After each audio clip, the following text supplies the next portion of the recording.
the day Dorothy Wallace slammed a land deed down on the commissioner's desk so hard the inkwell jumped. Every man in the Colfax County land office fell silent, and not a single one of them dared look her in the eye. That was the reputation she had built, brick by careful brick, in the summer of 1882 in the New Mexico Territory, where the air smelled of red dust and juniper, and the kind of ambition that could either make a person or swallow them whole. Dorothy was 26 years old. With dark auburn hair, she kept pinned so severely beneath her felt hat that strangers sometimes mistook her for a schoolmarm until she opened her mouth. She was neither schoolmarm nor secretary nor the wife of any man who worked in that office. She was the land negotiator, the woman the territorial government had reluctantly hired 3 years prior when no qualified man had been willing to take a salary that low, and she had since made herself so indispensable that the commissioner, a round-faced man named Gerald Prout, had tried twice to give her work away to a male replacement, and twice had watched the office fall into chaos without her. Dorothy could read a survey map the way other women read a novel. She could cite the Desert Land Act of 1877 from memory, cross-reference it with the Homestead Act, and find the discrepancy in a fraudulent claim before a man twice. Her age had even located the relevant section. She had a gift for numbers, a gift for language, and a gift for the kind of cold, clear patience that made her opponents feel the temperature in the room drop by 10 degrees whenever she leaned forward and folded her hands on the table. She had enemies. That was unavoidable. The land in Colfax County was good land, rich grazing land, land over which blood had already been shed in what people locally called the Colfax County War, a dispute between the Maxwell Land Grant Company and the settlers who believed that company had no rightful claim to what it was taking. The war had formally ended, but the grudges had not, and Dorothy sat at the intersection of all of them, processing claims, denying fraudulent filings, and refusing to be bribed by men who arrived at her window with smiles that were more threat than greeting. She did not own a gun. She had never needed one. Her weapon was the law, and she wielded it with a precision that made hardened cattlemen go pale.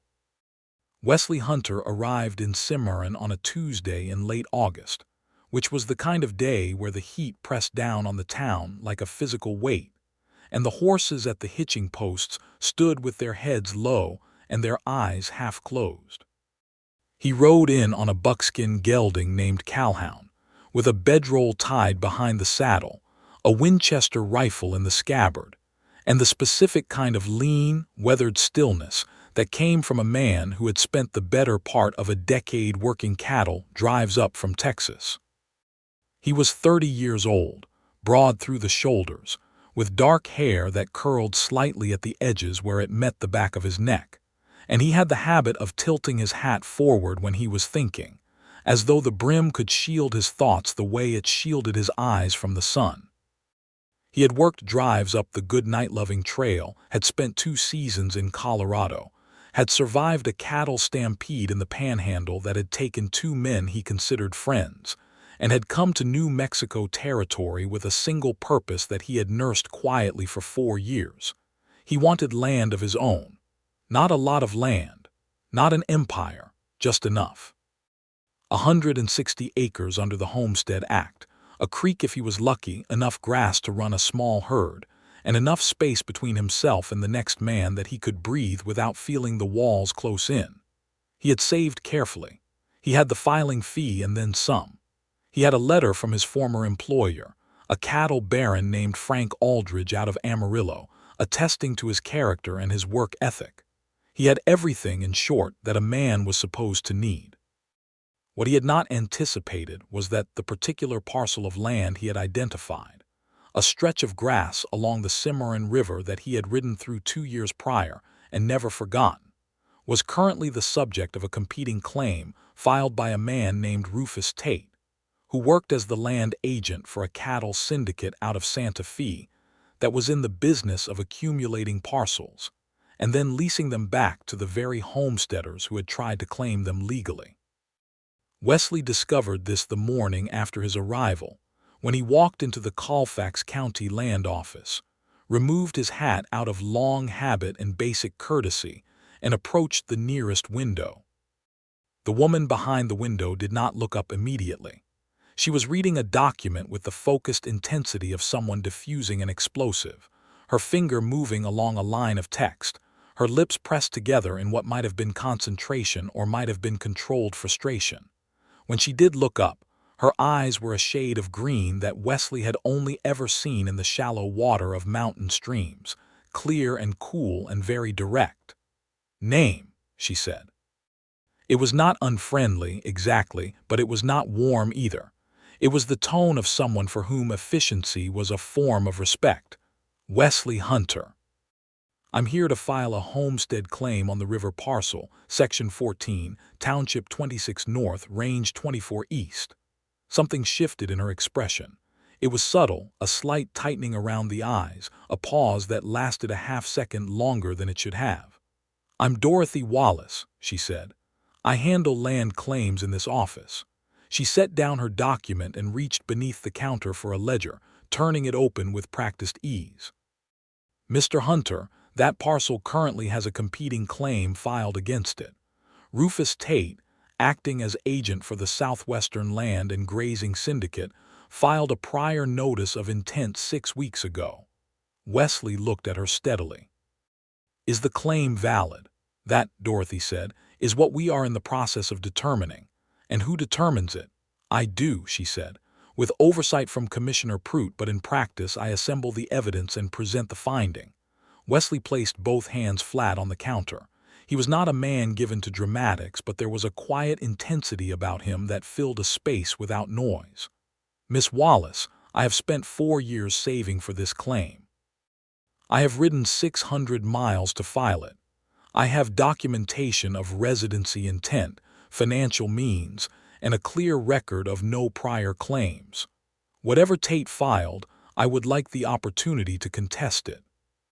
Dorothy looked at him for a moment longer than the question required. There was something in the way he stood, not with arrogance, but with a kind of grounded certainty, that she found herself taking note of without meaning to. "You have that right," she said. "Under the Homestead Act and the contest procedures established by the General Land Office, I would need to schedule a formal hearing. In the meantime, I can issue a hold on the parcel so neither claim proceeds while the matter is under review." She reached for a form. "I will need your documentation." Wesley produced it from the inside pocket of his coat, a folded packet of papers that he had kept there, close to his chest, for the entire journey. He slid them across the counter. Dorothy did not take them immediately. Instead, she looked at him again with those clear green eyes. "Are you aware of who Rufus Tate represents?" "I've heard some things." "Then you should be aware that contesting a claim against the Southwestern Syndicate is not a simple paperwork matter. They have attorneys in Santa Fe, and they have a history of making the contest process as costly and complicated as possible for individual claimants, to the point where most people give up before a decision is reached." "I appreciate the warning," Wesley said. "I'm not giving up." Dorothy took the papers. She opened them, glanced at the top sheet, and her expression changed again, very slightly, in a way that Wesley could not quite read. "Your documentation is thorough," she said, and there was something that might have been approval in her voice, though she tucked it away quickly. "Come back on Friday. I will have the hold in place and the hearing scheduled by then." "Thank you," Wesley said, and he meant it simply and directly, the way he said most things. He picked up his hat from the counter where he had set it, nodded once, and walked out into the August heat. Dorothy stood at the window for a moment after he left, looking at his documentation. The survey notes were precise. The financial records were meticulous. He had identified the parcel correctly down to the quarter section. She thought, with something that was almost admiration, that whoever had helped him prepare this filing had done excellent work, and then she read further and realized no one had helped him. He had done it himself. She went back to her desk and opened the Tate filing beside it, and within 20 minutes she had found something that made her reach immediately for a fresh sheet of paper and begin writing notes. The hearing was set for Friday, But by Wednesday, Dorothy had already done enough preliminary research to know that the Tate filing had a problem.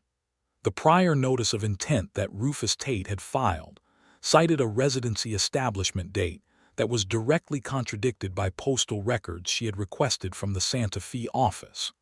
A claimant who filed a prior notice of intent under the Desert Land Act was required to demonstrate actual residency or improvement of the land. Tate's paperwork claimed improvements beginning in late June. The postal records showed no delivery address established at the parcel location until mid-July, which was a discrepancy of 3 weeks that, in the strict language of the law, invalidated the priority of his claim. It was not, Dorothy knew, the kind of thing that resolved itself. Tate would argue that postal records were imprecise, that improvements could precede a formal address, that she had misread the timeline. She would need to be airtight. She always needed to be airtight, because the moment she left a gap, someone would climb through it. Wednesday evening, she was still at her desk at 6:30, long after the rest of the office had emptied, when a knock came at the front door. She looked up. Through the glass she could see the silhouette of a man in a coat that was too fine for a working cowboy, with a walking stick he did not need and a hat with a wider brim than was practical. She did not open the door. She recognized Rufus Tate by his silhouette alone. He knocked again, louder. Dorothy Wallace gathered her papers, locked them in the drawer of her desk, put on her hat and walked out through the back door. She was not afraid of Rufus Tate.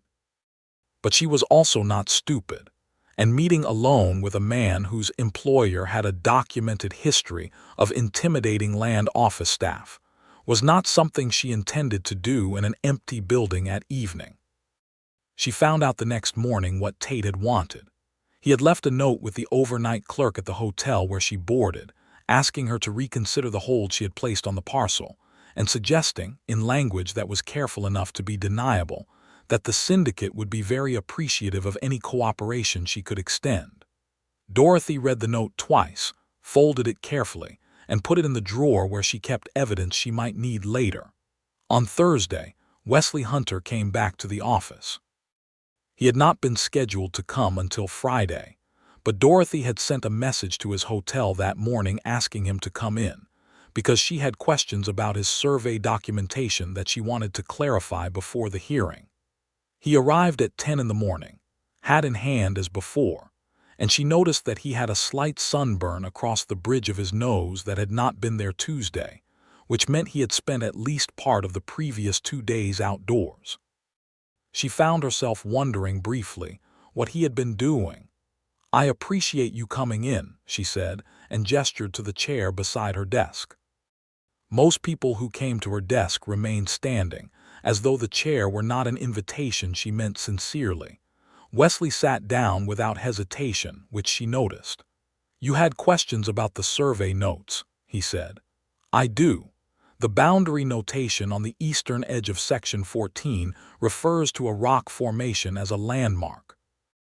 I need to know if you can independently verify that landmark, because if we go to a formal hearing, Tate's attorneys will challenge any boundary description that relies on a natural feature rather than a surveyor's monument." Wesley leaned forward slightly. "I can take you there, to the parcel." Dorothy blinked. "I beg your pardon. It's a half-day's ride." "I know where the monument is. There is a surveyor's pin, iron, driven into the ground about 4 feet southwest of the rock formation. I found it when I walked the boundary last spring. If you have the coordinates from the official survey, I can show you exactly where it is." Dorothy looked at him for a moment. Land office staff did not typically make field visits. That was not how things were done in Cimarron in 1882. It was also not how things had ever been done in any land office she had worked in. But she had the authority to conduct a site inspection if she judged it necessary for the resolution of a contested claim, and she had done so twice before, both times in situations where the documentary evidence was insufficient. More practically, she knew that a site inspection with verified coordinates would close Tate's ability to challenge the boundary description entirely. It would make the case bulletproof. "I would need to bring a witness," she said. "That's reasonable," Wesley said, without a flicker of surprise. "And we would need to go tomorrow morning before the hearing, which I would need to reschedule for Monday. I'll be ready whenever you say." Dorothy looked at him again, and again she had the sensation of looking at something clear and uncomplicated, which was unusual enough in her experience of men that she found it mildly disorienting. "Friday morning, then," she said. 6 o'clock. Bring water." She asked her landlady's husband, a retired surveyor named Mr. Ortega, to come along as the witness, and he agreed without much fuss. He was a quiet, observant man in his 60s, who had surveyed most of the county at one point or another, and whose presence at a site inspection was as good as a notarized affidavit. They rode out on Friday before the sun had fully cleared the eastern hills, the three of them in a line with Dorothy in the middle on her own gray mare named Patience, a name she had chosen deliberately, and which suited the horse precisely. The morning was cool in the way that late August mornings in New Mexico could be cool, with a clarity to the air that felt like a gift before the heat arrived. Wesley rode Calhoun slightly ahead, navigating without apparent uncertainty, and Mr. Ortega rode behind on a mule he preferred to any horse. Nobody said much in the first hour. Dorothy noticed that Wesley rode the way she associated with men who had spent years on cattle drives, relaxed in the saddle but with a quality of attention that did not switch off, his eyes moving across the landscape without drama, registering everything. "You've been on the good night-loving trail," she said, at some point in the second hour, more to test a theory than to make conversation. He looked over at her with an expression that was half surprise and half amusement. "What makes you say that?" "The way you read the land. Drovers who have worked that trail get a particular habit of watching for things.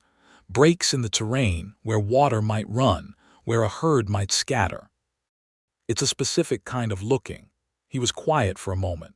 "Four Seasons," he said, "started when I was 20. Texas, born there, grew up outside Abilene, and now you want a place to stop." It was a simple statement, not unkind, but it touched something. She could see it in the brief tightening of his jaw. "That's about the size of it," he said. "There's no shame in that," Dorothy said. "Every man has a point where the road stops being freedom and starts being just a road."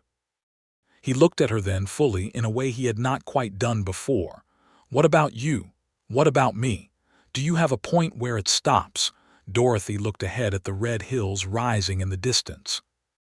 "I have a job," she said, "and I'm good at it. For now, that's enough." He did not push further, and she found that she respected him for it. They reached the parcel 2 hours after setting out. The Cimarron River was lower than it would be in spring, but it was there, moving clear and shallow over a bed of flat stones, lined with cottonwood trees that were just beginning to show the first pale gold of early autumn at the tips of their leaves. The grass along the bank was long and good, the kind of grass that would winter cattle well. Dorothy could see why he had not forgotten it. Wesley dismounted and led them along the eastern boundary, moving with easy confidence through the brush. He found the iron survey pin in less than 5 minutes, brushed the grass away from its base, and stepped back. Mr. Ortega dismounted, pulled a folded survey map from his coat, and crouched beside the pin for a long moment. He made a sound of satisfaction. "This is the original monument from the 1879 survey," he said. "It has the territorial survey mark on the head. This is completely legitimate." He looked up at Dorothy. "This settles your eastern boundary question." Dorothy was already writing in the small, leather-bound notebook she carried. She noted the coordinates, the condition of the pin, the distance to the rock formation, and the presence of Mr. Ortega as witness. She dated and initialed the entry. When she looked up, Wesley was standing a few feet away, looking at the river. He had his hat pushed back slightly, and his expression was the expression of a man looking at something he wanted very badly, quietly, without display. Dorothy looked at the river too, and then at the grass, and then at the low hills behind the cottonwoods. She thought about what it would look like in spring, with the water running higher and the grass coming in green, and a small house somewhere on that rise to the northwest, where the ground was level, and there was natural shelter from the north wind. She thought about it more specifically and with more detail than was professionally necessary, and she stopped herself and went back to her notebook. "We should head back," she said. "I need to prepare for Monday." The ride back was easier, lighter somehow, and they talked more. Wesley asked her about the Colfax County situation, about the Maxwell land grant and the history of the disputes, and Dorothy found herself explaining it with the full depth of her knowledge, which was considerable, without feeling that she needed to simplify it. He followed her explanations without asking her to slow down, asked questions that were intelligent and specific, and offered observations of his own that showed he had done his own reading. By the time they reached Cimarron, the afternoon light was coming in long and golden from the west, and Dorothy was aware that she had spent the last hour of the ride genuinely enjoying herself in a way that had nothing to do with professional purpose and everything to do with the man riding beside her. She did not examine this too closely. She put her mare up at the livery, thanked Mr. Ortega for his time, and walked back to the land office to prepare for Monday. The formal hearing on Monday morning was held in the larger meeting room at the back of the land office, which had a long table, 6 chairs, and windows that looked out on the alley behind the building. Commissioner Prout presided, which in practice meant he sat at the head of the table and deferred to Dorothy on every technical question. Rufus Tate attended with an attorney from Santa Fe named Preston Holloway, a thin man with a precise mustache, and a briefcase full of papers that he arranged on the table with the air of someone who expected to be here for a very long time. Wesley sat on the other side of the table alone, because he could not afford an attorney. He had asked Dorothy the previous week whether he needed one. "You have the stronger claim," she had told him. "If I do my job correctly, the law will speak for itself." He had looked at her for a moment with an expression she could not quite categorize, something between trust and something warmer than trust, and had said, "All right." Dorothy opened the hearing by presenting the documentary evidence in order: Wesley's homestead filing, the site inspection report, Mr. Ortega's witness notation, the coordinates of the survey pin, and the postal records from Santa Fe showing the timeline discrepancy in the Tate filing. She presented each piece with the methodical calm of someone who had done this many times and who had no doubt about the outcome. Preston Holloway objected to the postal records. He argued they were hearsay, that they came from a secondary source, that their authenticity was not certified. Dorothy produced the certification. She had requested it specifically, anticipating the objection. Holloway argued that the timeline discrepancy was a clerical error. Dorothy produced the original filing document and compared the dates to the postal record line by line, out loud in the room, so that everyone present could follow the logic. Rufus Tate said very little. He sat at the end of the table and watched Dorothy with the expression of a man who was revising his expectations, and it was not a comfortable revision. Commissioner Prout asked 3 questions over the course of 2 hours, all of which Dorothy answered with references to specific sections of the applicable law. Wesley answered the questions directed at him clearly and without embellishment. He did not perform confidence the way some people did in formal settings. He simply was what he was, grounded and honest and sure of his facts. At noon, Commissioner Prout recessed the hearing for lunch and returned at 2 in the afternoon to announce his finding. The Tate filing was invalid on grounds of procedural deficiency, specifically the timeline discrepancy, which established that the required improvements had not been made within the period claimed. Wesley Hunter's homestead claim on Section 14, Township 26 North, Range 24 East, was approved. Wesley sat very still for a moment when Prout said it. Then he let out a long breath, and Dorothy, sitting across the table, watched the tension leave his shoulders the way a storm front passes, visibly and all at once. Holloway gathered his papers without comment. Tate stood, buttoned his coat, and looked at Dorothy with an expression that she recognized as the look of a man filing away a grievance for future use. She met his eyes steadily and held them until he looked away first. When the room had cleared, it was just Dorothy and Wesley, and the papers spread across the table, and the afternoon light coming through the alley windows, and a silence that was oddly peaceful. "Thank you," Wesley said. He said it the way he said most things, simply and directly, but there was something underneath it that was not simple. "I did my job," Dorothy said, and began gathering papers. "You did a great deal more than your job." He stood and came around the end of the table to help her with the documents, which no one ever did, and she paused with a paper in her hand and looked at him. "I was right about the claim," she said. "That's what I do." "I know," he said. "That's not what I meant." She put the papers in order and tapped them straight against the table. "Your filing date is confirmed. You have 60 days to establish improvement on the parcel before the provisional title is recorded. That means breaking ground on a structure, digging a well, or demonstrated agricultural cultivation. Any one of those will satisfy the requirement." "I know," he said again, quieter now. "Miss Wallace, Dorothy, would you allow me to buy you supper tonight? Not as a client, just as a person who would like to buy supper for another person." Dorothy looked at him for a long moment.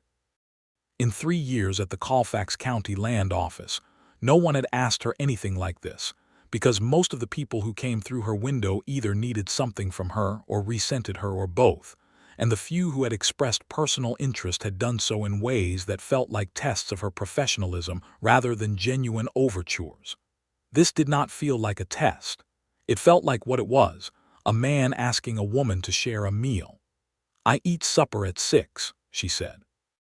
"There is a restaurant on the main street, Delgado's. The food is the best in Cimarron, and the proprietor does not charge women double when they eat alone." 6 o'clock, Wesley said, and there was something in his voice that might have been happiness, which was a sound she had not often associated with the land office. Delgado's was not a grand establishment. It had 8 tables, red checkered cloths, and a kitchen that produced the kind of food that made you feel, eating it, that the world was fundamentally sound.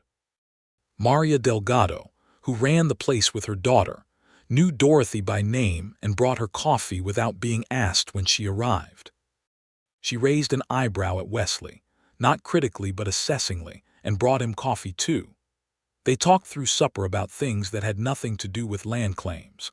Wesley told her about the drives, not the glamorized version but the true version, the cold and the mud and the tedium and the occasional terror, and 2 or 3 moments of such extraordinary beauty, a sunrise over the Rockies, a river crossing where the water ran the color of copper in the evening light, that he carried them like coins in a pocket. Dorothy told him about growing up in Kansas, about her father who had taught school and believed absolutely in the education of women, and her mother who had been quietly radical in the way that women of that generation sometimes were, arranging things in the household to ensure Dorothy got exactly the same instruction as her brothers without ever making a scene about it.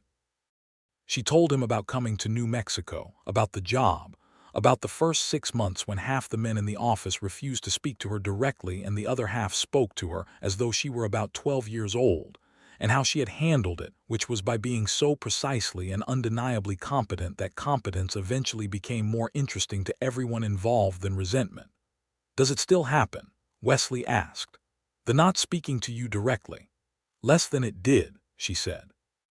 "Commissioner Prout thinks of me now primarily as the person who keeps the office from falling apart, which is accurate, and that has become more important to him than whatever discomfort he has with the idea of a woman in this role. What about the Tate situation? Men like that don't generally take a loss gracefully."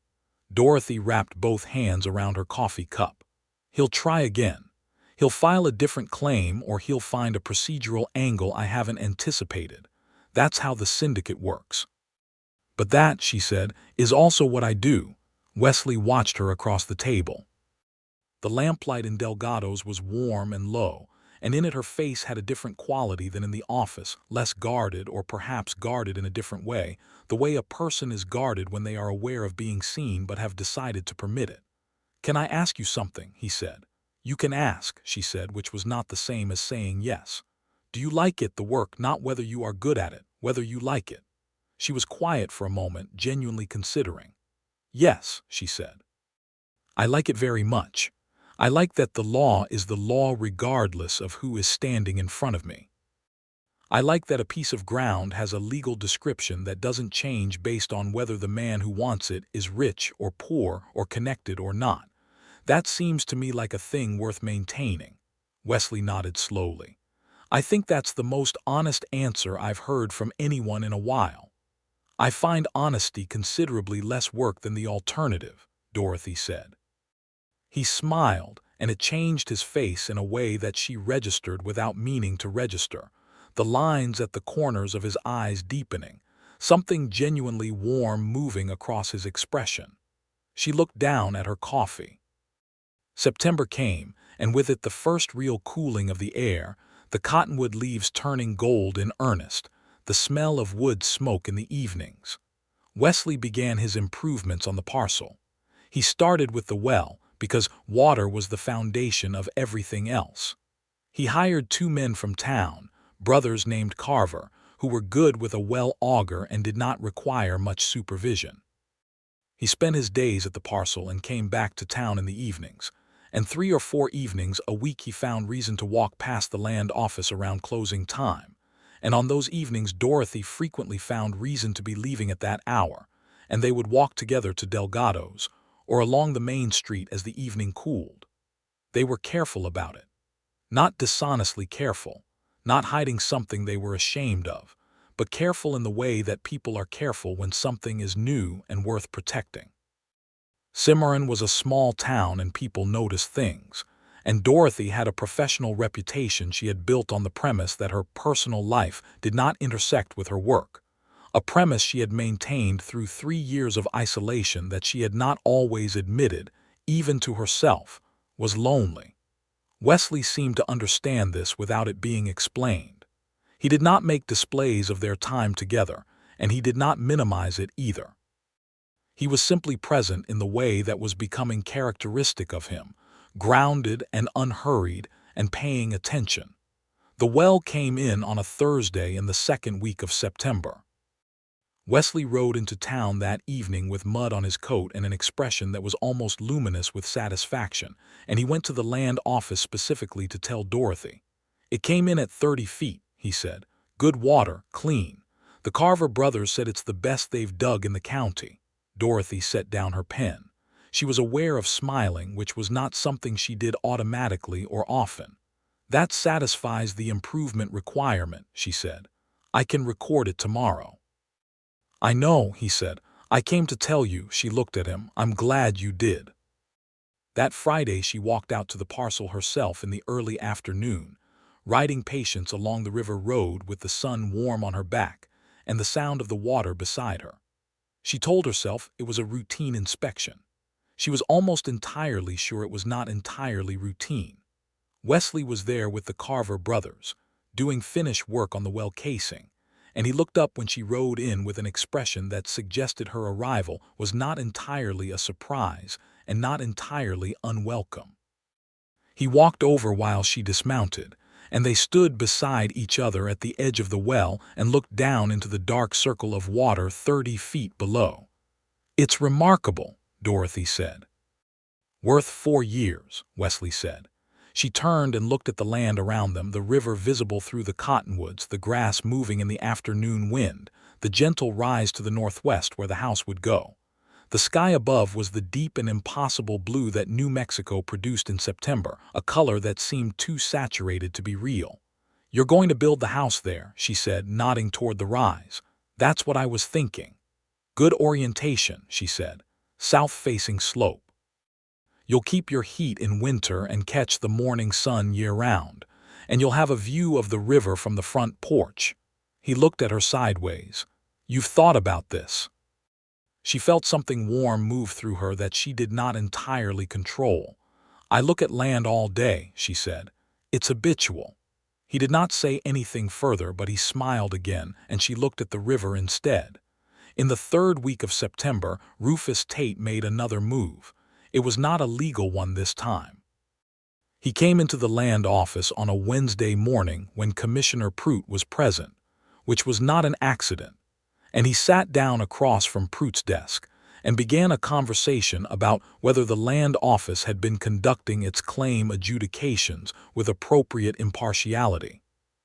He said it carefully, smoothly, with the language of concern rather than accusation, suggesting that a recent decision had raised questions among members of the business community about the process. He said it all in Dorothy's hearing, because his desk was 3 feet from hers, and that too was not an accident. Dorothy continued writing without looking up. She had anticipated something like this, and she had prepared for it, which was why she had already submitted to the Territorial Surveyor's Office a formal written account of the hearing, the evidence presented, and the specific legal basis for the finding, a document that was now on record in Santa Fe and could not be quietly revised. Pruitt listened to Tate with the expression of a man caught between his discomfort and his pragmatism. Then he asked Dorothy, without looking at her directly, whether she wanted to respond. Dorothy set down her pen. She looked at Tate with the specific quality of attention she reserved for moments when she needed to be absolutely clear. The finding in the Hunter claim was based on documented evidence, witness testimony, and specific provisions of the Homestead Act as amended. The evidence and the legal basis are on formal record with the Territorial Surveyor's Office in Santa Fe, where they were submitted on the day following the hearing. She turned back to her work. If Mr. Tate would like to file a formal challenge to the finding, he is welcome to do so through the established process. In the meantime, I have work to do. Tate left. Pruitt said nothing. Dorothy wrote for another 10 minutes before her hands completely stopped shaking, and then she went on with her morning. That evening she told Wesley about it, walking along the road east of town in the blue hour before full dark. She had not intended to tell him. It had come out not as complaint but as narrative, the way things come out when you have been carrying them too long in silence. Wesley listened without interrupting. When she finished, he was quiet for a moment. Then he said, "Is there anything that can actually be done to you, legally, by Tate or the syndicate? If they can manufacture sufficient basis for a formal challenge, they could request a review of the decision. It would not succeed, but it would cost time and attention and create doubt. And they know that." "Yes," she said, "that's the point of it, not to win, to make the cost of standing firm high enough that people stop standing." "But you won't." She looked at him. "No, I won't." He stopped walking. She stopped a step later and turned back to look at him. He was looking at her with something in his expression that was no longer ambiguous or subtle, that was direct and open in a way that made her feel the evening air very specifically against her skin. "Dorothy," he said, "I know this is not the right time. I know you have the Tate situation to deal with and the last thing you need is a complication, but I would like to say something." She stood very still. "All right." "I have known a lot of women," he said, and then caught himself. "I mean, I have met a great many people in my life, and I have met 2 or 3 women who I thought were remarkable. But I have not met anyone like you, and I'm not saying that as flattery. I'm saying it because it's true, and because I think you are the kind of person who would rather hear a true thing than a flattering one." Dorothy was aware of her heartbeat in a way she was not usually aware of it. "You're right about that," she said. "I'm not asking you for anything tonight. I'm just telling you that whatever this is between us, it matters to me, and I think it matters to you too." She looked at him for a long moment. The last light was fading above the hills and the first stars were showing, and the smell of the river was on the air, cool and clean. "Yes," she said, "it matters to me too." He let out a breath. He did not move toward her, did not reach for her hand, did not do anything that overstepped the very careful distance that existed between them in a small town in 1882. But he smiled, and it was the most unguarded thing she had ever seen from him, and something in her chest shifted in a way that was permanent. October arrived like a resolution. The days were bright and cold, and the cottonwoods were fully gold now, the leaves catching the light and throwing it back in showers whenever the wind moved through them. Wesley's framing went up on the rise above the river. the skeleton of a house taking shape against the blue sky, and Dorothy rode out to see it on a Sunday afternoon when there was no one at the land office and the town was quiet. He met her at the edge of the cleared ground, and together they walked through the framing, which had no walls yet but had a shape, rooms you could trace with your feet on the plank subfloor.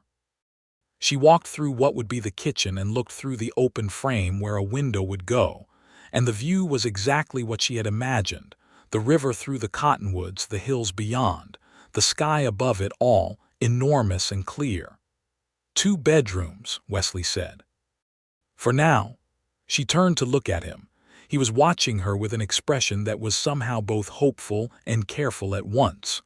For now, she said, and something moved across his face that was not quite a smile but was warmer than one.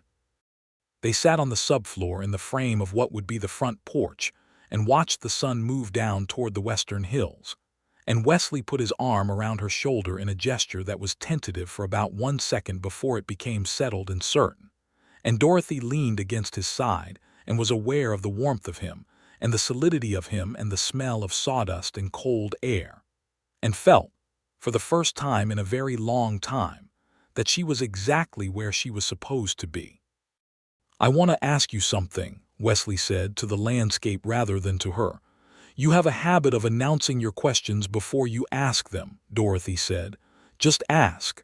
He looked down at her. She was looking at the river. He watched her profile for a moment, the line of her jaw, the way she held herself even in repose, like someone who was always slightly ready. "When the house is finished," he said, "when everything is settled, the claim recorded and the tape business behind you, I want to ask you something important. I'm not asking it now because the timing is wrong, but I want you to know it's coming." Dorothy was quiet for a moment. Then she said, "Wesley." "Yes." "I already know what you're going to ask." He was quiet. "And I already know what I'm going to say," she added. The arm around her shoulder tightened slightly, and she felt him let out a breath that had been held for a while. In November, the syndicate made one final attempt. It was not Tate this time. A man arrived from Santa Fe, a federal land inspector named Harlan Cross, and he came into the office with a letter of authorization from the General Land Office in Washington, requesting a full review of all claim adjudications made in Colfax County during the previous 6 months.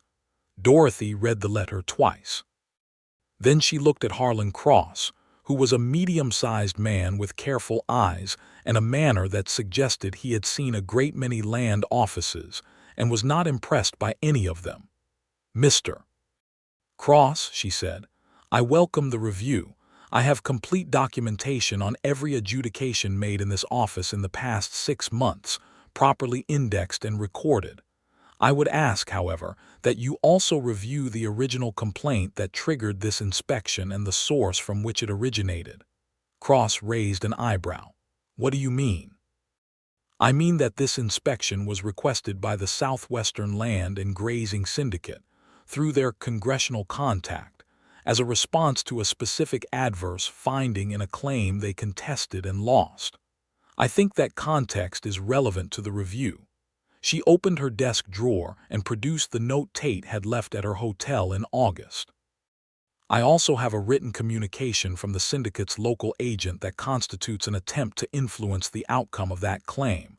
I have kept it as evidence since the day I received it." Cross looked at the note. He read it carefully. Then he looked at Dorothy with a different quality of attention than he had arrived with. "How long have you been in this office?" he said. 3 years. "And the documentation you mentioned, on all the adjudications, indexed by date, claim number, and claimant name. Evidence file for each case, legal basis cited for each finding, witness statements where applicable." She gestured to the filing cabinet behind her. "Would you like to begin this afternoon, or would you prefer to start fresh in the morning?" Harlan Cross spent 4 days reviewing the records of the Colfax County Land Office.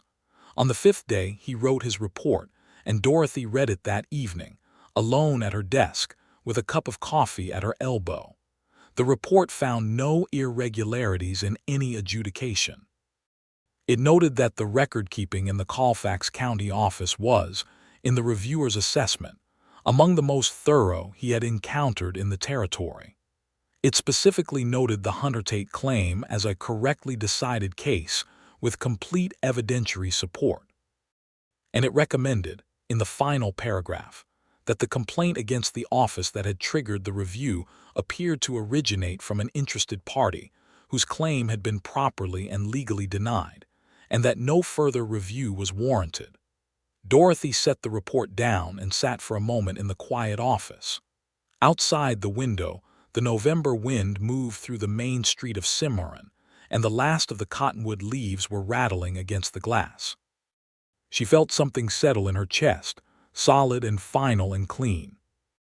She put on her coat, put on her hat, and walked down the street to the hotel where Wesley was spending the night before riding back out to the parcel in the morning. She knocked at the door of his room, which was entirely improper for 1882 and which she had thought about for approximately 1 minute before deciding that impropriety was a remarkably small concern at this particular moment. He opened the door in his shirt sleeves, the collar unbuttoned, his hair slightly disordered, and took one look at her expression. "It's over," he said. "It's over," she confirmed. He stepped back to let her into the hallway rather than the room, because even now he was careful of her, and that carefulness moved through her like something warm and clean. "Cross's report went in favor of the office," she said. "Every claim upheld. The Tate complaint dismissed as self-interested. It will go to Santa Fe and it will be on record, and the syndicate will find it considerably harder to manufacture a similar situation with anyone in this office again." Wesley looked at her for a long moment. Then he said, "I have been waiting to ask you something. I told you I already knew what it was. Knowing what it is doesn't mean I don't still have to ask it properly." She looked up at him. He was very close in the narrow hallway, and the lamp on the wall threw warm light across his face, and outside the November wind was cold and sharp and the street was empty. Wesley Hunter reached into the pocket of his coat, which was hanging on the hook inside his door, and produced a ring. It was not elaborate. It was a plain gold band with a small garnet set into it, dark red as the hills at sunset. He held it in his palm and looked at her and said, "Dorothy Wallace, you are the most extraordinary person I have ever met, and I love you in a way that I have no previous experience of and no adequate words for. I would like very much for you to be my wife. If you'll have me." Dorothy looked at the ring. She looked at him. She thought about the land office and the fight and the 4 years he had saved and the 60 miles of river road between here and what would be their home, and she thought about the view from the porch frame of the unfinished house, and she thought about the way he had put his arm around her and how it had felt like arriving somewhere. "Yes," she said, "I'll have you." He put the ring on her finger with hands that were not entirely steady, and she felt the steadiness of the gold against her skin, and leaned forward and kissed him, in the hallway of the hotel in Cimarron, in November of 1882, with the wind outside and the lamp throwing its warm light and everything settled and decided and done.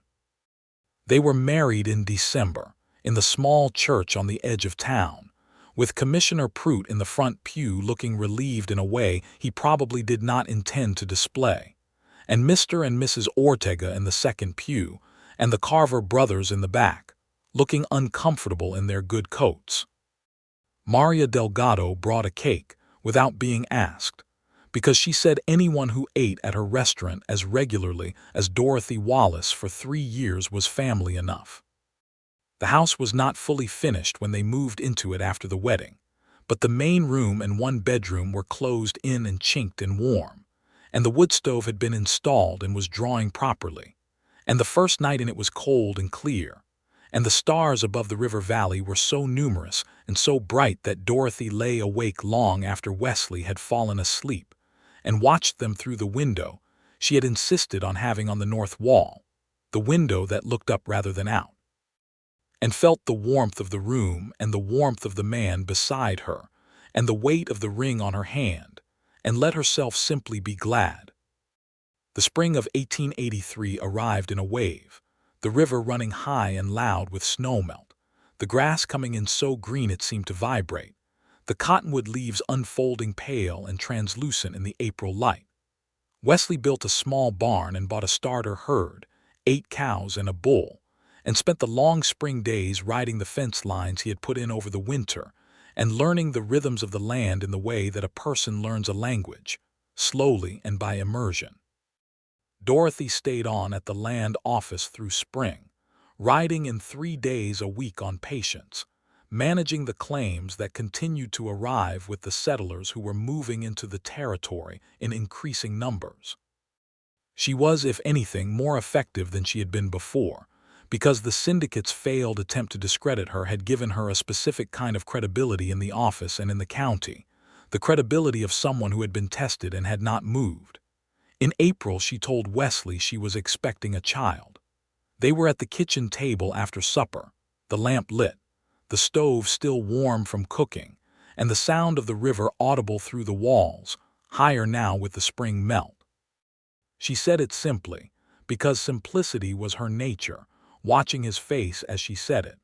What moved across Wesley Hunter's face in that moment was something she would think of for the rest of her life.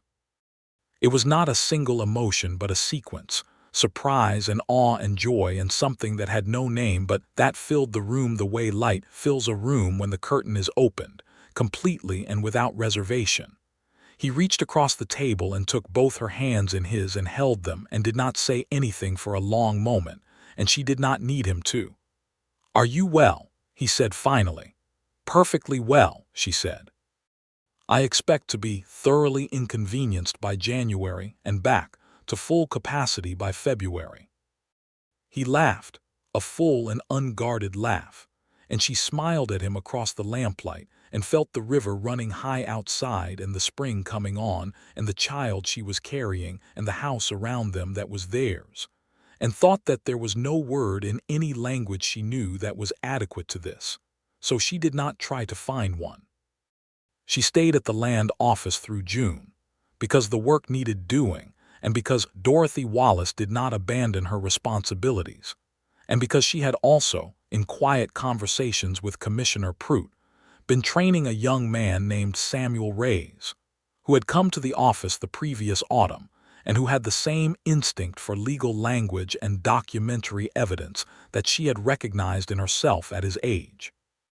She spent the spring transferring her methods to Samuel, not just the procedures but the underlying logic, the understanding of why the law was the way it was, and what it was designed to protect, and what it was not designed to protect, and how those two things were sometimes in direct conflict.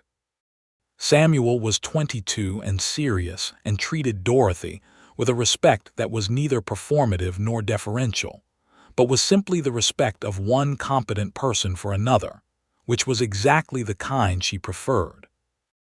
By the time she formally stepped back from the office in late June, she was confident that the work would be done properly, and she had also secured a specific written arrangement with Commissioner Prout, whereby she would be retained as a consultant on complex cases, which meant she could work from home when the cases required it and ride into Cimarron when they did not. It was not the arrangement she had imagined for herself 3 years earlier, when she had imagined keeping the job indefinitely.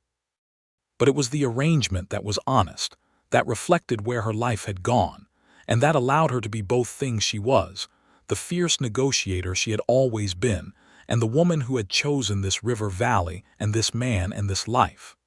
The baby came in January as expected, in the middle of a snowstorm that kept everyone indoors and required Wesley to ride for Mrs. Ortega in the dark before dawn.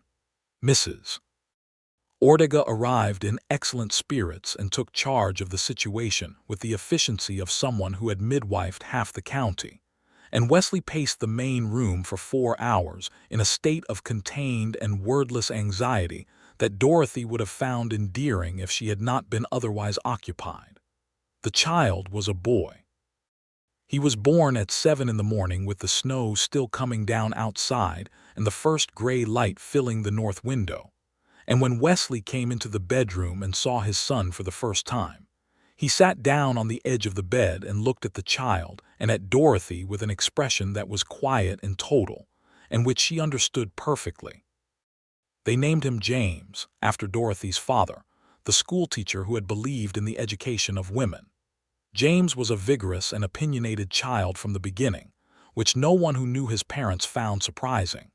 He had Dorothy's eyes, green and clear and very direct, and Wesley's coloring, dark hair that curled at the edges, and a disposition toward examining everything within reach with focused intensity that Dorothy recognized with a complicated mix of pride and foreboding. Life on the parcel organized itself around the seasons and the herd and the river and the child and the work that continued to come from Cimarron. The complex cases that Samuel sent Dorothy with his own preliminary notes, and which she worked on at the kitchen table in the evenings with James asleep in the next room and Wesley reading or mending tack by the stove. They would sit together in the lamplight, each working, occasionally exchanging a word or a question, the stove ticking with heat and the river audible outside, and this quietness between them that was not absence but presence, the specific warmth of two people who were genuinely glad to occupy the same room. In the summer of 1884, a case came from Samuel that was more significant than the routine filings, a dispute involving a group of homesteaders, several of them Mexican families who had farmed the same land for 2 generations under Spanish land grants that predated the American acquisition of the territory, whose claims were being challenged by a new filing from a railroad land agent who argued that the original Spanish grants were invalidated by subsequent American land law. Dorothy read the case file at the kitchen table and felt the same cold clarity settle in her that she always felt when a case presented a genuine injustice. The Spanish land grant holders had been farming that land since before most of the men now challenging their claims had been born. The history of those grants, the legal standing of families who had lived under Spanish rule, then Mexican rule, then American rule, their land changing jurisdictions 3 times beneath their feet while they continued to plow the same fields, was one of the profound injustices of the territorial period, and she knew it. And she also knew the law precisely well enough to know where within it there was still room to do something right. She wrote Samuel 12 pages of analysis, citing the Treaty of Guadalupe Hidalgo, which had guaranteed the property rights of Mexican citizens who became American citizens following the Mexican-American War, and cross-referencing it with specific provisions of the territorial land law that the railroad agent had deliberately misapplied. She identified 3 specific procedural errors in the agent's filing that were individually sufficient to void it, and she noted that if the case went to a federal hearing, she was available to appear as a consultant. She told Wesley about it that evening, walking along the river with James on her hip, the boy charmed by the water and the birds and by everything else in the world with equal and inexhaustible enthusiasm. "Will it work?" Wesley asked. He meant the legal argument. "It will work," she said. "The treaty is clear. The filing is wrong. It's always been wrong. The question is whether there is someone in the federal system with the will to act on the correct answer, and that," she said, "is where it gets complicated. But you'll fight it." "Of course I'll fight it," she said, and James looked up at her face as she said it, caught by some change in her tone, and looked at her with those green eyes that were so exactly her own. The case wound through the territorial court system for 14 months. Dorothy submitted 3 more written analyses, appeared twice in person in Santa Fe to present evidence to a federal land commissioner, and engaged in a correspondence with a lawyer in Albuquerque named Garcia, who was representing the land grant families and who wrote to her afterward to say that without her analysis the case would likely have been lost. The families kept their land, all of them. Dorothy received Garcia's final letter on an afternoon in early spring of 1885, 2 years after James's birth. With the second child she was carrying making itself felt with the determined insistence of someone who intended to take up a great deal of space. She read the letter at the kitchen table, and when Wesley came in from the barn he found her sitting with the letter in her hand, and a specific expression on her face that he had learned to recognize, the expression of someone for whom a thing that had cost a great deal has come out exactly right. He poured 2 cups of coffee and sat across from her without asking what it was, because he could see it in her face. She passed him the letter. He read it. When he looked up, she was watching him with those clear green eyes that still, 2 years of marriage later, could stop his thinking if he was not careful. "Every family," she said. "Every family," he agreed. He reached across the table and she met him halfway, and they held hands across the coffee cups and the letter and the morning light coming through the south window. And outside the spring was coming in, warm and certain, the grass beginning to push up along the river and the cottonwoods putting out the first pale green of new leaves. The second child was a girl, born in August of 1885, and they named her Clara, which was Dorothy's mother's name. Clara came into the world with the same vigor as her brother, and immediately established that she had her own opinions about everything, including the hour at which she wished to sleep and the hour at which she did not, and the quality and quantity of her father's attention, which she considered not quite adequate, a position James disputed vigorously and consistently. Wesley, who had spent a decade riding alone through some of the largest and most empty landscapes in the American West, discovered that a house containing 2 small children and Dorothy Wallace was the least quiet and most completely alive place he had ever occupied, and that he would not have traded a single moment of the noise for all the silence he had ever known. He said this to Dorothy one evening in the autumn of 1885, when Clara was 2 months old and James was almost 2 years old, and both children were asleep for the moment. One of those rare intervals of calm that descended without warning and vanished the same way. They were sitting on the front porch in the cool evening air, the river below them just visible through the trees, the sky going from blue to violet above the western hills. "I want to tell you something," he said. He still had the habit of announcing his statements, which still amused her. "You can simply tell me," she said, for what was probably the 30th time. "I was not a person who expected this," he said. "Any of it. I expected the land. I expected the house. I thought that would be enough. And then you walked into the picture, or rather I walked into your office, and every idea I had about what enough meant turned out to be completely insufficient." Dorothy looked at him. He was looking at the river, and the evening light was on his face, and the gray that was beginning to show at his temples was something she had grown so accustomed to that she could not now imagine his face without it. "Wesley," she said, "you are the only person in my life who has ever respected what I was without needing to diminish it first." He turned to look at her. "That doesn't seem like a very high bar."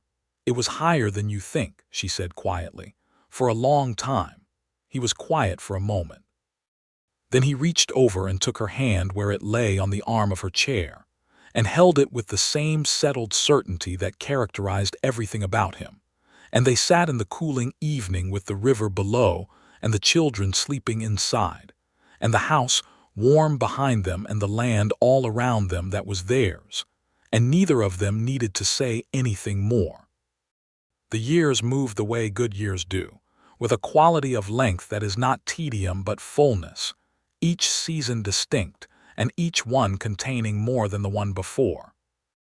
The parcel expanded gradually, methodically, as Wesley bought adjacent land when it became available, and when they had the resources to manage it well, never more than they could properly tend, never growing for the sake of growing, but always for the sake of the animals and the land and the family that depended on both.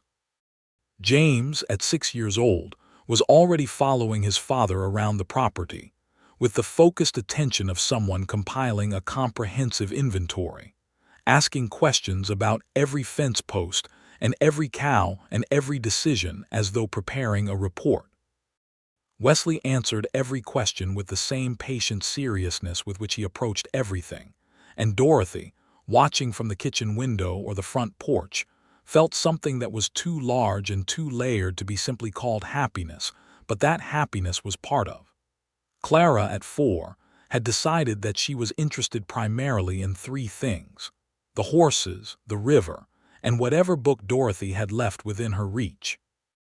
She had taught herself her letters with the aggressive independence that characterized everything she did, working from a primer Dorothy had ordered from a bookseller in Santa Fe, and presented herself as a fully literate person one morning at breakfast, as though announcing a fact that had always been true and had only recently been verified.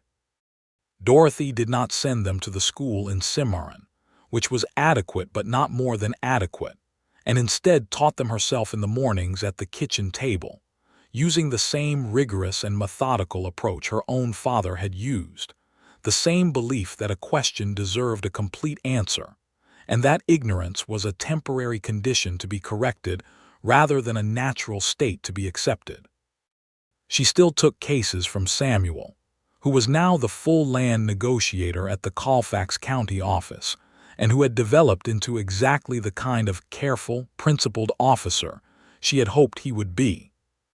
The cases she took were the difficult ones, the contested ones, the ones that required the kind of sustained analytical attention that Samuel was still developing, and that Dorothy had now been refining for 8 years. She worked them at the kitchen table in the evenings or at the small desk she had established in the second bedroom, and Wesley never once suggested that the work was too much or that she should do less of it, or that the family's needs ought to supersede it, because he understood that the work was part of what she was, and that diminishing it would be diminishing her, and that was not something he had any intention of doing. In the summer of 1887, a letter arrived from the General Land Office in Washington. It was addressed to Dorothy Wallace Hunter, and it was signed by the Commissioner of the General Land Office, a formal and rather stiff document that nonetheless contained, in its precise bureaucratic language, an offer of appointment as a special examiner of land claims for the New Mexico Territory, a position that had never previously been held by a woman, and that carried a federal salary and the authority to conduct examinations of contested claims across the territory. Dorothy read the letter 3 times. Then she brought it to the dinner table and read it aloud to Wesley while James ate his beans with the methodical efficiency of someone who had decided eating was a task to be completed, and Clara arranged hers into a pattern on her plate that she apparently found more interesting than consuming them. When Dorothy finished reading, the table was quiet for a moment. Clara looked up from her beans. "What is a special examiner?" she asked. "It means your mother gets to do what she does for the whole territory instead of just the county," Wesley said, and something in his voice, quiet pride without a single note of ambivalence, made Dorothy look at him over the children's heads. "Will you take it?" He said to her directly, "Do you think I should?" "I think," he said carefully, "that the people in this territory who are going to file land claims over the next 10 years are very fortunate that someone is offering it to you, and I think you already know whether you're going to take it." She smiled. "I'm going to take it." "I know," he said, and smiled back. She accepted the appointment in a letter that she wrote at her desk the following morning, a clear and formal acceptance that included a note requesting that the appointment be structured to allow her to operate from her established residence in Colfax County rather than from Santa Fe, citing the practical efficiency of an examiner who was already embedded in the territory and familiar with its specific complexities. The request was granted. The work expanded, but so did everything else. James turned 8 and took an interest in mathematics with an intensity that surprised even Dorothy, who had thought she was prepared for the particular expression of intelligence in her children. Clara turned 6 and began writing stories in a notebook Dorothy bought her in Cimarron, small and serious narratives about horses and rivers and adventurous women that Dorothy read with great care and absolute delight. Wesley turned 35 in the autumn of 1887, and Dorothy made him a cake at the kitchen table with the children's help, which turned out lopsided and magnificent, and they ate it by lamplight with the autumn wind outside and the stove warm and the river audible in the evening quiet. And Wesley looked around the table at his wife and his son and his daughter and the life that was on the table in front of him, and said, with a simplicity that was entirely characteristic. "This is the best thing there is." James looked up from his cake. "Better than the herd." "The herd is a fine second," Wesley said seriously. Clara considered this. "What about me and Mama?" "You and Mama are not second," Wesley said. "You and Mama are in a category of your own, which is above all other categories." Clara accepted this as mathematically sound and went back to her cake. Dorothy caught Wesley's eye across the table, and something passed between them that needed no words, the specific language of two people who have built something together and know its value entirely. The spring of 1889 brought with it the news that the New Mexico Territory was in active discussion for statehood, which had been coming for years, and which the territory's residents received with a complicated mixture of celebration and apprehension, because statehood would bring new laws and new structures and new possibilities, and also new opportunities for the kind of men who had always found opportunity in chaos. Dorothy followed the proceedings with professional attention and personal interest, filing 3 formal comments on draft land provisions in the proposed state constitution, all of which were taken up by the drafting committee, and 2 of which were incorporated, with minor modifications, into the final language. She told Wesley about the second incorporation on an evening in late spring, sitting on the front porch with Clara asleep inside, and James at the table behind them, working through an arithmetic problem with the contained fury of someone who has decided a number is his personal opponent. "Language about the preservation of existing property rights under Spanish and Mexican grants," she said. "It's in the constitutional draft, specific language, enforceable." Wesley was quiet for a moment. He was watching the river through the trees, the late evening light on the water. "Your language, based on my submissions," she said, "reworded as these things always are, but the substance is what I wrote." "That means it will be in the Constitution," he said. "Permanently." "Permanently," she agreed. He looked at her then, and what was in his expression was not surprise, because he had long ago stopped being surprised by what she was capable of, but something else, something she thought might be the purest form of pride, not pride in himself or in the distance they had come, but pride in her specifically, in what she had made of herself and continued to make, and it moved through her chest the way the river moved, constantly and without announcement and always present. "Dorothy," he said. "Yes," she said. "I have never once in my life, since the first morning I walked into that land office, taken you for granted. I want to make sure you know that." She looked at him for a long moment in the evening light. He was 37 years old, and the gray at his temples had spread, and the lines at the corners of his eyes had deepened, and he was more entirely himself than any person she had ever known. "I know it," she said. He reached over and took her hand, and she leaned her head against his shoulder, and they sat on the porch of the house above the Cimarron River in the spring evening, and listened to the water below, and James's occasional sound of triumph or frustration from inside, and the birds settling in the cottonwoods for the night, and the land all around them was theirs and known and good. New Mexico was admitted to the Union in January of 1912, 23 years after Dorothy's language appeared in the constitutional draft, though the path there was longer and more complicated than anyone in 1889 had anticipated. By then, Dorothy Wallace Hunter was 56 years old and James was 28, and had become a civil engineer with a practice in Albuquerque, and Clara was 26 and taught school in Cimarron, and was engaged to marry a quiet young man named Raphael who tended horses with the same love Clara had always reserved for them. Wesley, at 60, still rose before dawn to check the herd, still rode Calhoun's successor, a mare named Helena, with the easy authority of someone for whom riding was as natural as breathing. His hair was fully silver now, and his hands were weathered to the color of the red hills, and when he smiled, which was often, the lines it made on his face were the accumulated record of a life that had been, on balance, very well lived. They sat together on the evening of New Mexico statehood, January 6, 1912, on the same front porch where they had sat through all the years, the porch that had been added to and extended and repaired, and which had held children and arguments and silences and celebrations and the full unedited weight of a life in common. The air was cold and clear, and the stars were out in force above the valley. "It's in the Constitution," Wesley said. It was what he always said when a long thing came to its resolution, a reference to that evening 23 years ago. "It's in the Constitution," Dorothy confirmed. He put his arm around her and she leaned against him, as naturally as breathing as she had done 10,000 times, and felt the warmth of him and the familiar quality of his silence and the ring on her finger that was no longer new but was as known to her as her own heartbeat. "Do you know what I was thinking about today?" she said. "Tell me."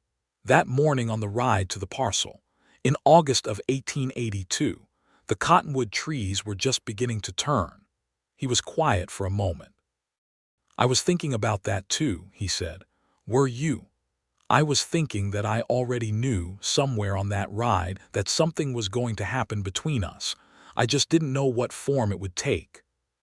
"And if you had known?" "I would have ridden faster," he said. She laughed genuinely, the way she still laughed with him, and leaned more firmly against his shoulder, and looked out at the valley where the river ran in the dark below the cottonwoods and the stars were immense and clear above the hills, and felt the weight and the warmth and the completeness of everything around her. In the spring of 1912, James brought his wife Alina to the ranch for the first time. They had married the previous autumn in Albuquerque, a small ceremony that Dorothy and Wesley had attended along with James's colleagues from his engineering practice and Alina's large and warm family, who had received Dorothy and Wesley with the unguarded hospitality that characterized them in everything. Alina was 24 years old, dark-haired and composed and possessed of a dry and precise wit that made Dorothy immediately and thoroughly comfortable. She was also, James announced at the dinner table on the second evening of their spring visit, expecting their first child. Dorothy set down her fork. Wesley, across the table, looked at James and then at Alina with the same quality of quiet joy she had seen on his face 29 years ago at their own kitchen table. "When?" Dorothy said. "October," Alina said, with the calmness of someone who had already made her peace with the situation. Dorothy looked at Wesley. He looked at Dorothy. Something passed between them, warm and wordless and entirely mutual, the specific communication of two people who have been together long enough to have a language of their own. Clara and Raphael were married in June of that same year, at the church in Cimarron where Dorothy and Wesley had been married 30 years before. The church had been repainted twice since then, and the pews were different, but the light through the south windows was exactly the same, falling in long bars across the stone floor, and Dorothy stood beside Wesley during the ceremony and watched her daughter's face as she made her promises and thought about all the days that had been required to arrive at this one, and found herself, despite every effort at composure, not entirely successful in maintaining it. Wesley noticed. He did not say anything, only reached for her hand without looking at her, and she took it, and they stood together in the familiar light while their daughter began her life. The first grandchild, James and Alina's son, arrived in October of 1912 as predicted, a healthy and emphatic boy whom they named Thomas Wesley, the second name chosen specifically for his grandfather. And when Wesley held his grandson for the first time, sitting in the chair by the stove in James's Albuquerque house with the October rain on the windows, Dorothy watched his face and recognized in it something she had first seen 30 years ago. That quality of an emotion too large for a single word, that filled the room the way light fills a room when the curtain is opened. Thomas looked up at Wesley with dark, unfocused eyes, and Wesley looked back at him with an expression that was completely undone and completely content at once. And Dorothy, from across the room, loved her husband with the full, specific, particular love that can only be built from 30 years of choosing each other across every ordinary and extraordinary thing. The years after that were full in the way that the earlier years had been full, but with the particular fullness of age, which is different from the fullness of youth only in that it is recognized while it is happening rather than only in retrospect. Dorothy continued her work as special examiner of land claims until 1915, when she formally retired at the age of 59, not because the work had stopped mattering, but because Samuel Reyes had trained two excellent successors, and the machinery was running as it should, and she had other things she wished to do with her attention. She wrote, in retirement, a manual for land claim adjudication in the New Mexico Territory that became the standard reference document for the state land office for the next 30 years. It was meticulous, comprehensive, and written in the same clear and precise language that had characterized everything she had ever put on paper.